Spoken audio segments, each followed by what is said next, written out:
நமச்சிவாய். ஜெய் வாராகி. உலகம் முழுவதும் வாழக்கூடிய அன்பு பக்தர்களே அனைவருக்கும் தமிழ் புத்தாண்டு நல்வாழ்த்துக்கள். பராபவ வருடம். இந்த வருஷத்துக்கு பேர் என்னங்க? பராபவ வருடம். பராபவ அப்படின்னா எப்படி இந்த பறந்து விரிந்த பாரத தேசம் அப்படின்னா இந்த பூமியை சொல்கிறோமோ, சூரியன்லேருந்து இத்தனை மடங்கு பெருசு, இல்லைனா சந்திரனை விட பூமி இத்தனை மடங்கு பெருசு நம்ம சொல்கிறோம் இல்லையா? அதை போல் பறந்து விரிந்த இந்த பூமியில் இருக்கக்கூடிய அத்தனை ஜீவராசிகளும் காத்து ரட்சித்து அருள் செய்யக்கூடிய இறைவனுடைய முழு நல்லாசிகள் பெற்று இந்த வருடம் எல்லாருக்கும் சிறப்பாக இருக்க போகுது. ஜீவ காருண்யமே மோட்ச வீட்டின் திறவுகோல். மற்ற உயிர்கள் மீது அன்பு செலுத்துவது தான் நமக்கு உயர்வை கொடுக்கும் அப்படின்னு சொன்ன வள்ளலாரை போல பக்தி தழைக்கும் எல்லா உயிர்களுக்கும் சிறப்பானதாக இருக்கும்.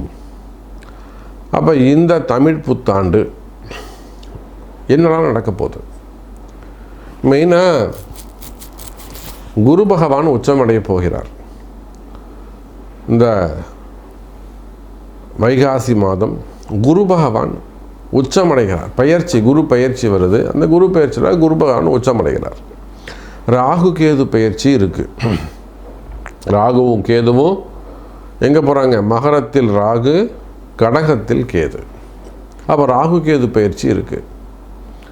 இது போக சனி பகவான் வக்ரம் இருக்குது.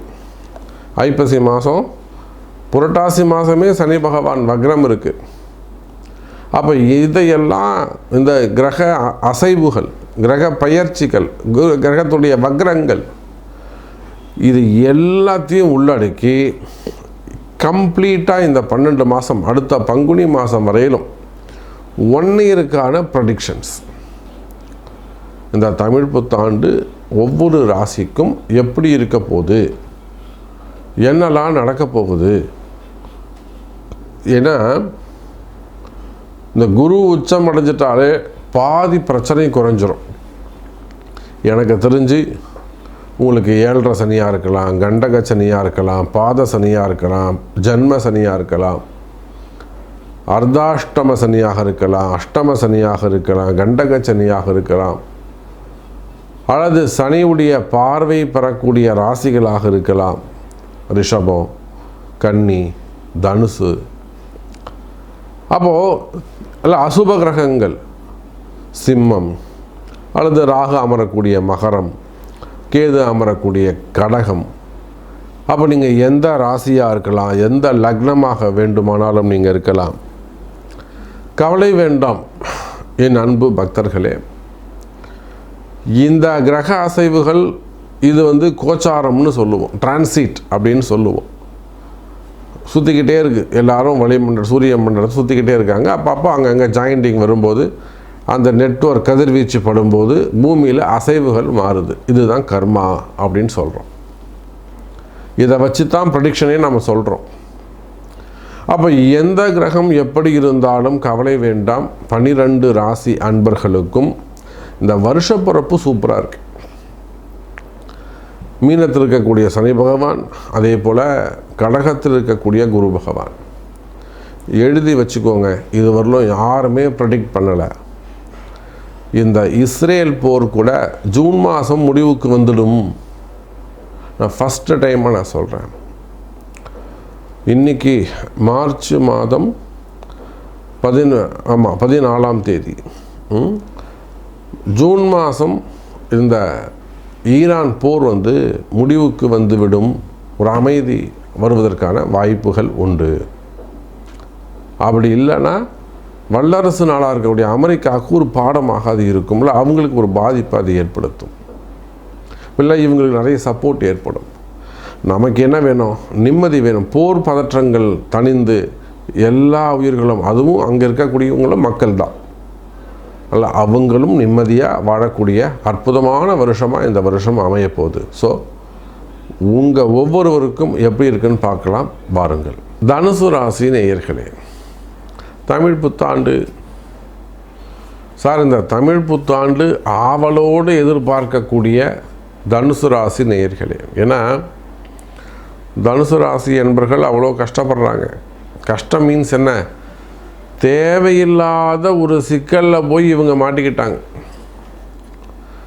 கண்ணுக்கு தெரிஞ்சு கண்ணுக்கு தெரியாமல் சம்பந்தம் இல்லாமல் ஒரு சில விஷயங்களில் போய் இவங்க சிக்கலில் போய் மாட்டிக்கிட்டாங்க.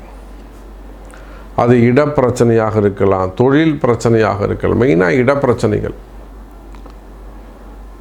அப்புறம் ஃபினான்ஸு, பணங்காசு கொடுத்து மாட்டிக்கிறது, காசு பணம் கொடுத்து மாட்டிக்கிறது. அப்போ இது போல் தேவையில்லாத கஷ்டங்களில் போய் மாட்டிக்கிட்டு வெளியில் வர முடியாமல் சிக்கலில் இருக்கக்கூடிய, அது வேலை செய்கிற இடமா இருக்கலாம், தொழில் செய்யக்கூடிய இடமா இருக்கலாம், நண்பர்கள் இடத்துல இருக்கலாம், சமுதாயத்தில் இருக்க சொசைட்டியாக இருக்கலாம். ஏதோ ஒரு ஏமாற்றம்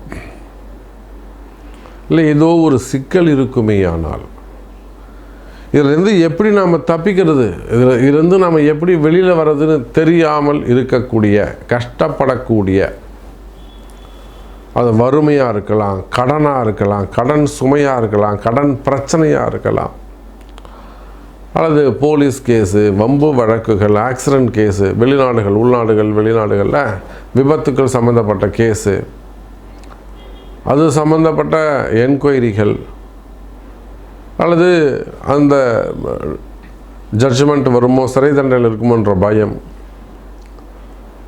அல்லது செய்யாத குற்றங்களுக்கான தண்டனைகள், மெயினாக ஜாபு ரிலேட்டடாக வரக்கூடிய பிரச்சனைகள், வேலை செய்கிற இடத்துல வரக்கூடிய பிரச்சனைகள்.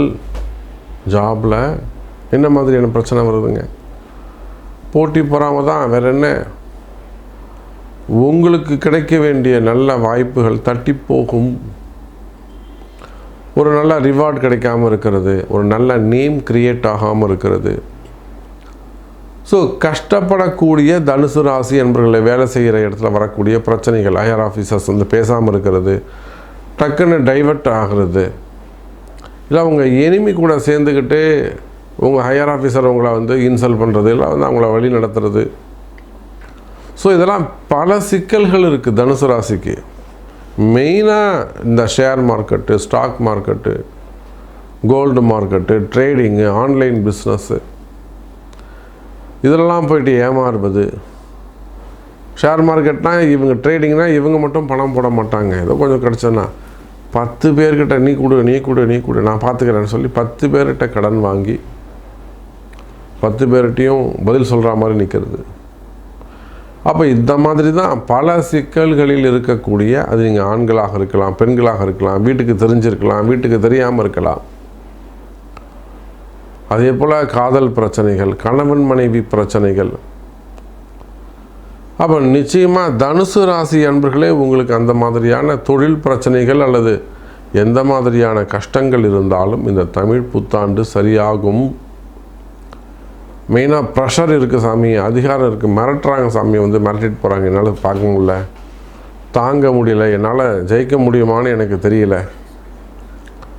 அப்போ பாருங்கள் தனுசு ராசி அன்பர்களே, அந்த மாதிரியான கஷ்ட நஷ்டங்கள் இருக்குமே. ஆனால் இந்த தமிழ் புத்தாண்டு உங்களுக்கு கை கொடுக்கும்.